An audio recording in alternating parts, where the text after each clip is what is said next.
It was a slow night at Tony's Pizza, and I was hoping to finish my shift early. My last delivery was to a remote house on the outskirts of town. The order had come in close to midnight, and the directions were vague at best. The address didn't show up on my GPS, but the caller insisted it was easy to find. With a sense of unease, I grabbed the pizza and headed out. The road was dark and winding, flanked by dense woods on either side. The moon barely illuminated the path, casting eerie shadows that danced in my headlights. I followed the caller's instructions, turning left at a gnarled tree and right at a dilapidated barn. Finally, I saw a dim light ahead, flickering through the trees. I pulled up to an old rundown house. Its windows were dark and the only light came from a single bulb on the porch, casting a sickly yellow glow. I hesitated for a moment before grabbing the pizza and walking up the creaking steps. As I knocked on the door, a chill ran down my spine. The door opened slowly, revealing a tall, gaunt man with sunken eyes and pale skin. He smiled, but it didn't reach his eyes. "You're just in time," he said, his voice low and raspy. One large pepperoni pizza?" I managed to say, holding out the box. Yes, come in," he replied, stepping aside. "I'm actually not supposed to—" I started, but he grabbed my arm and pulled me inside. The house was dark and musty, filled with the smell of decay. My heart pounded as I noticed the walls lined with old photographs, each one depicting the same man, unchanged by time. The door slammed shut behind me, and I heard the click of a lock. "Please follow me to the dining room," he said, his grip tightening on my arm. I stumbled forward, the dim light barely enough to see by. We entered a room with a long wooden table, an ancient chandelier hanging above it. The table was set for one with a single large chair at the head. "Sit," he commanded, pushing me into the chair. I placed the pizza on the table, my hands shaking. "I really need to get back," I said, trying to keep my voice steady. "Nonsense," he replied, sitting across from me. "The night is just beginning." He opened the pizza box, and the smell hit me. Rotten, putrid. My stomach churned as I saw the toppings wriggling. Maggots. The man picked up a slice and took a bite, chewing slowly, his eyes never leaving mine. "You know, they say this house is haunted," he said, his voice dripping with malice. "People come, but they never leave." I tried to stand, but my legs wouldn't move. "What do you want?" I whispered, terror gripping my heart. "I need company," he said simply, taking another bite. "And now, you're mine." The room began to spin, and my vision blurred. The last thing I saw was his cold, dead eyes watching me, a twisted smile on his lips. When I woke, the house was dark and silent. I tried to move, but I was bound to the chair, ropes cutting into my wrists and ankles. Panic surged through me as I struggled, but the knots were too tight. Suddenly, I heard whispers, soft and sinister, filling the room. Shadows moved on the walls, forming shapes and figures that seemed to reach out for me. The chandelier swayed above, casting eerie light and deepening the darkness around me. Footsteps echoed in the hallway, slow and deliberate. The man appeared in the doorway, his smile wider, more grotesque. He was no longer alone. Behind him, shadowy figures moved, their eyes glowing in the dim light. "Welcome to my family," he said, his voice echoing in the silent room.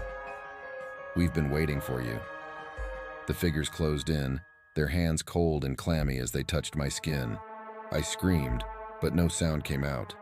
The darkness enveloped me, and I felt my soul being pulled from my body, joining the others in eternal torment.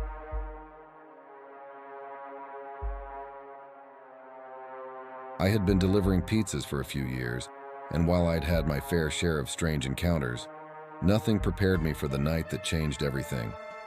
It was late, close to closing time, when the order came in.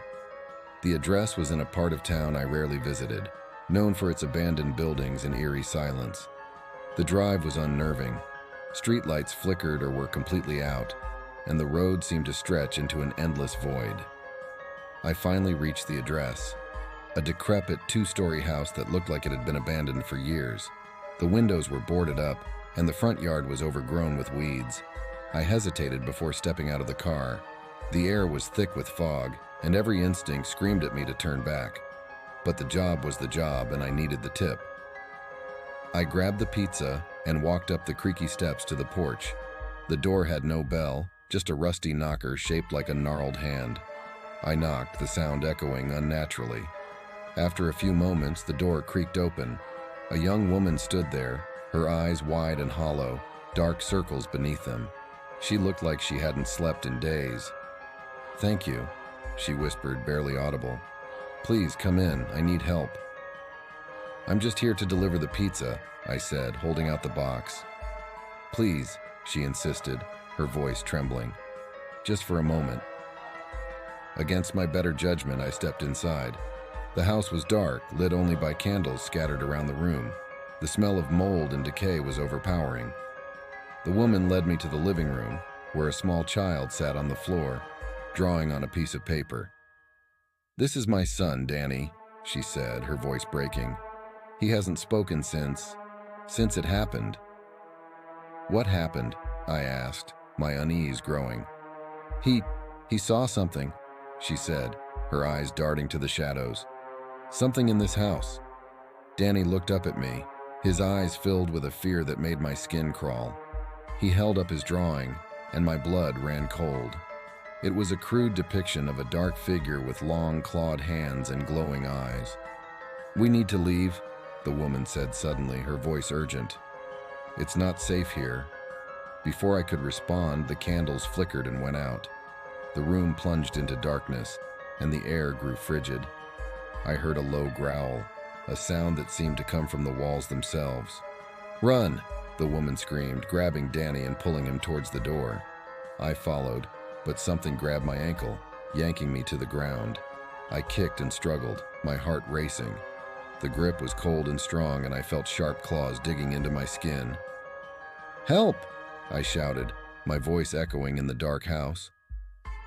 The woman and Danny had made it outside, but I was still trapped. I looked back and saw it. The dark figure from Danny's drawing, its eyes glowing with a malevolent light. It loomed over me, its claws sinking deeper into my flesh.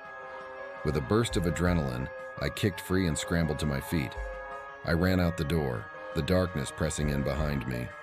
The woman and Danny were already in the car, and I jumped in, slamming the door shut.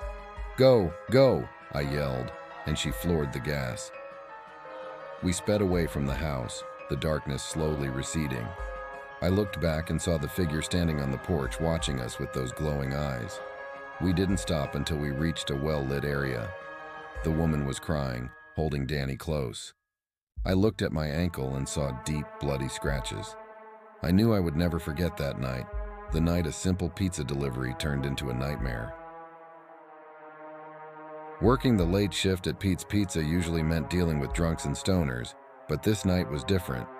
The call came in just before closing, an order for a large meat lover's pizza.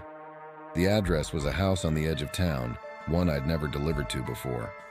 I punched the address into my GPS and set off, the unease growing with every mile. The house stood at the end of a long, narrow road, surrounded by thick woods. It was old and imposing, its windows dark and lifeless. I parked and grabbed the pizza, walking up the winding path to the front door. The air was still and cold, and an unnatural silence hung over the place. I knocked on the door, the sound echoing in the stillness.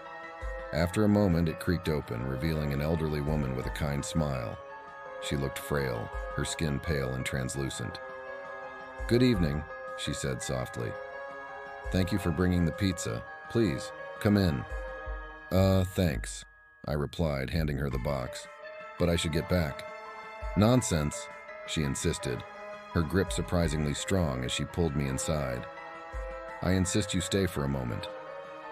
The interior of the house was a stark contrast to its exterior. It was warm and inviting, with a fire crackling in the hearth and the smell of freshly baked cookies filling the air.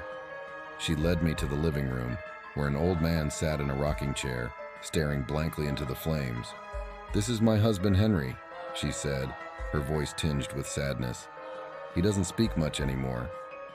"Nice to meet you," I said awkwardly. "I really should be going."